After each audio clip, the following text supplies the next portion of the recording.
కాకినాడ జిల్లా తుని నియోజకవర్గంలోని చామవరం గ్రామంలో జరిగిన పేదల సేవల కార్యక్రమంలో ఏపీ ముఖ్యమంత్రి నారా చంద్రబాబు నాయుడు పాల్గొన్నారు.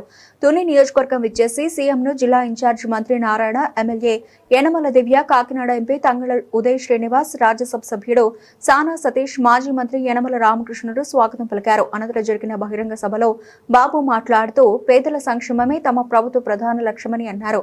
వృద్ధాప్య పింఛన్ను 4,000 రూపాయలకు, దివ్యాంగుల పింఛన్ను 6,000 రూపాయలకు పెంచామని తెలిపారు. ఇంటింటికి వెళ్లి పెన్షన్లు అందించడం వల్ల లబ్ధిదారుల ఆనందాన్ని ప్రత్యక్షంగా చూడగలుగుతున్నామని, అందుకే కేవలం బటన్ నొక్కే విధానం తనకు ఇష్టం లేదని వ్యాఖ్యానించారు. 2047 నాటికి స్వర్ణాంధ్ర విజన్ సాధించడమే లక్ష్యమని చెప్పారు. ప్రజాసేవలను వేగవంతం చేయడానికి వాట్సాప్ గవర్నెన్స్ వంటి సాంకేతిక విధానాలను అమలు చేస్తున్నామని తెలిపారు. రాష్ట్రానికి భారీ పెట్టుబడులు తీసుకొచ్చి లక్షలాది ఉద్యోగాలు సృష్టించడమే తమ లక్ష్యమని పేర్కొన్నారు. జూన్ 4న రాష్ట్రానికి విముక్తి దినంగా అభివర్ణిస్తూ ప్రజల మద్దతుతో కూటమి ప్రభుత్వం అధికారంలోకి వచ్చిందన్నారు. ఈ పర్యటనలో ఆయన సంక్షేమ పథకాలు, పెన్షన్ల పెంపు, సాంకేతిక ఆధారిత పాలన, పెట్టుబడులు, ఉద్యోగాల సృష్టిపై ప్రధానంగా దృష్టి పెట్టామన్నారు. ఈ కార్యక్రమంలో భారీ ఎత్తున టీడీపీ నాయకులు, కార్యకర్తలు, అభిమానులు పాల్గొన్నారు. మంత్రివర్గ సభ్యులు, కాకినాడ జిల్లా ఇన్ఛార్జి మంత్రి అయినటువంటి నారాయణ గారు, ఇంకొక పక్కన ఇక్కడ పార్లమెంటు సభ్యులు గౌరవనీయులు శ్రీ శ్రీనివాస్ గారు, ఉదయ్ శ్రీనివాస్ గారు, గౌరవ పార్లమెంట్ సభ్యులు సానా సతీష్ గారు, స్థానిక శాసనసభ్యురాలు, ఇప్పుడే మీరు చూశాను ఆ అమ్మాయి లేయంగానే గట్టిగా చప్పట్లు కొట్టి మీరంతా అభినందించారు. బాగా పనిచేస్తా ఉంది. మొదటిసారి ఎమ్మెల్యే అయినా మీ అందరి మన్నలు పొందడానికి రాత్రింబగుళ్ళలో పనిచేసినటువంటి యనమల దివ్య గారు,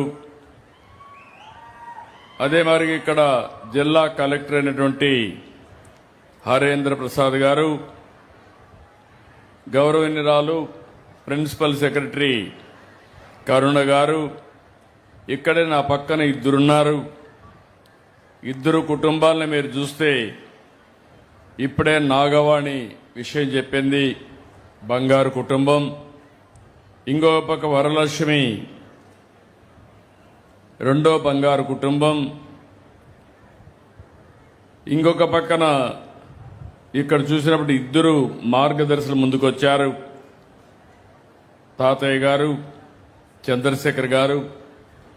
అంటే అందరినీ మాట్లాడించలేం, కానీ మీలో చైతన్యం తేవడానికి ఏ విధంగా చేయబోతున్నా చెప్పడానికి వాళ్ళు మాట్లాడిచ్చాను. ఇంకొక పక్కన నా పక్కన కూర్చున్నటువంటి ఇద్దరిని మీరు చూస్తే, ఒకటి లోవమ్మ గారు, ఈరోజు ఆ అమ్మాయికి పెన్షన్ వస్తుంది. ఇంకొక పక్కన సత్యనారాయణ, అతనికి కూడా పింఛన్ వస్తుంది.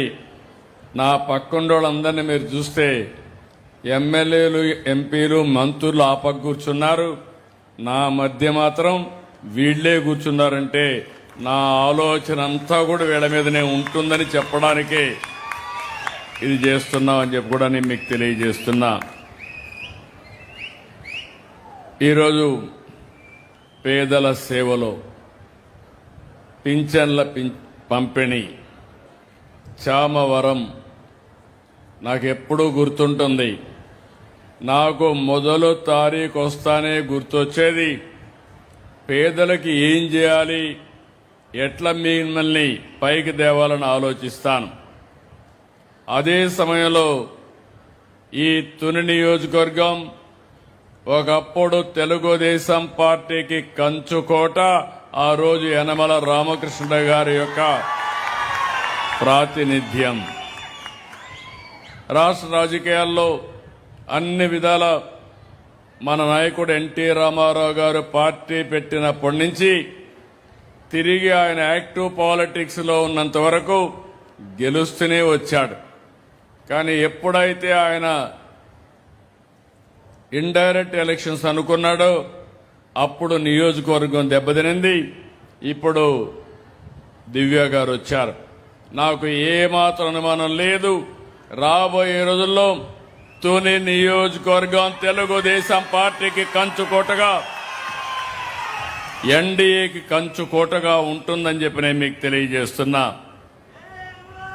ఈ నెలే 4వ తేదీ ఎన్నికల ఫలితాలు వచ్చాయి.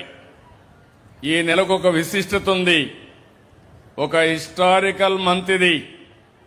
ఆ రోజు మీరందరూ చూశారు, ఒక విధ్వంస పాలన, నవ్వాలంటే నవ్వడానికి కూడా వీలు లేని పరిస్థితి, ఎవ్వరు కూడా ఫ్రీగా తిరగలేని పరిస్థితి.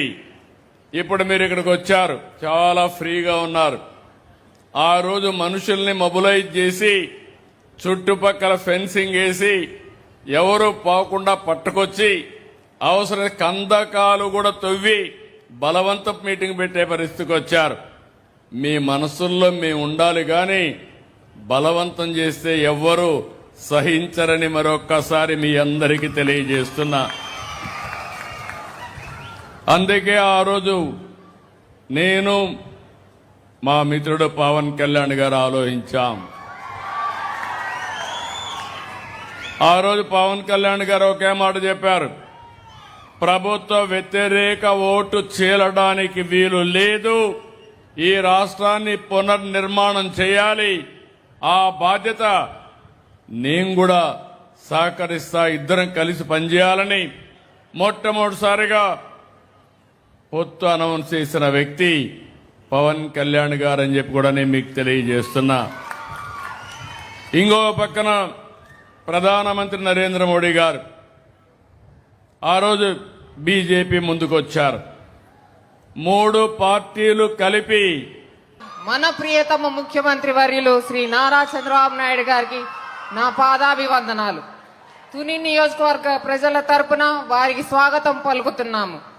అలాగే ఇక్కడికి విచ్చేసిన గౌరవ ఇన్ఛార్జ్ మంత్రివర్యులు శ్రీ నారాయణ గారికి, పార్లమెంట్ సభ్యులు శ్రీ ఉదయ్ శ్రీనివాస్ గారికి, శ్రీ సానా సతీష్ గారికి, గౌరవ శాసనసభ్యులు శ్రీ చిన్నరాజప్ప గారికి నా నమస్కారాలు.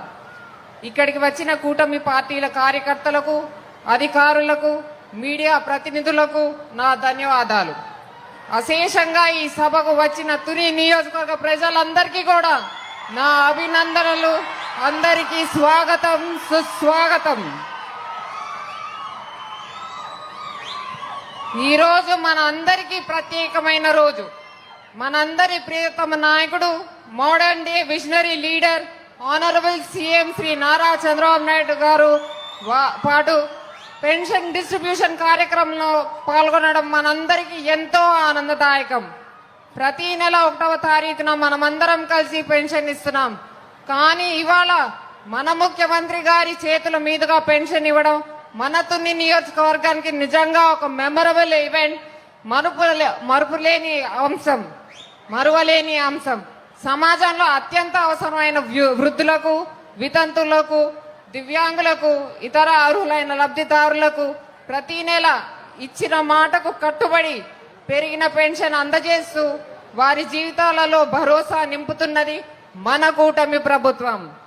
ఒక తుని నియోజకవర్గంలోనే ప్రతి నెల కూటమి ప్రభుత్వం 16,50,00,000 రూపాయలు 37,000 మందికి పెన్షన్లు ఇస్తూ వారి పట్ల మనకున్న అంకిత భావాన్ని చాటుకుంటున్నాము. ఇది కేవలం ఆర్థిక సహాయం మాత్రమే కాదు, మీ ప్రభుత్వం మీ వెన్నంటే ఉన్నదన్న నమ్మకం, భరోసా. మన పెద్దవారికి అలాగే దివ్యాంగులకు మనమిస్తున్న గౌరవం.